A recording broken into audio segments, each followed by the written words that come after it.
আজকে আমরা আলোচনা করব উইলিয়াম ব্লেকের একটি কবিতা দ্য সিক রোজ নিয়ে। The sick rose was published in William Blake's songs of experience in 1794। এটি খুবই একটি ছোট কবিতা। এটি উইলিয়াম ব্লেকের সংস অফ এক্সপিরিয়েন্সে 1794 খ্রিস্টাব্দে প্রকাশিত হয়। এর দুটো স্টান্সা আছে এবং দুটো স্টান্সায় 4টে করে লাইন আছে এবং এর রাইম স্কিমটি ABCBDEFE এই প্যাটার্নে রয়েছে।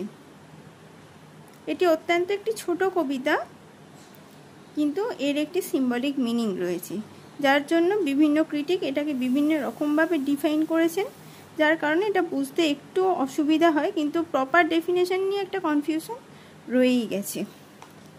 কবিতার শুরুতে কি বলা হচ্ছে? ও রোজ দাও আর্ট সিক। গোলাপকে সম্বোধন করে বলা হচ্ছে, হে গোলাপ, দাও আর সিক, তুমি হও অসুস্থ। You are sick. Thou means you, art means R.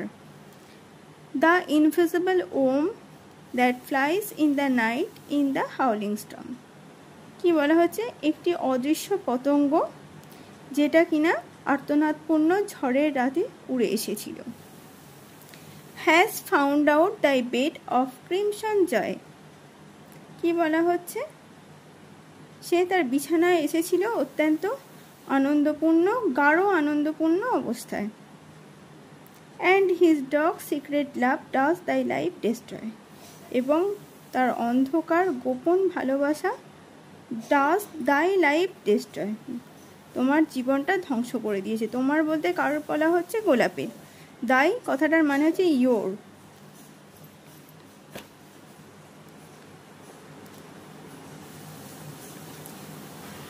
Rose symbolically stands for innocence, and it is destructed by the womb, the agent of the world of experience. The rose is also used as a symbol for female purity and, in the case, chastity. The womb, which clearly represents a male sex organ that destroys the rose, the woman's virginity.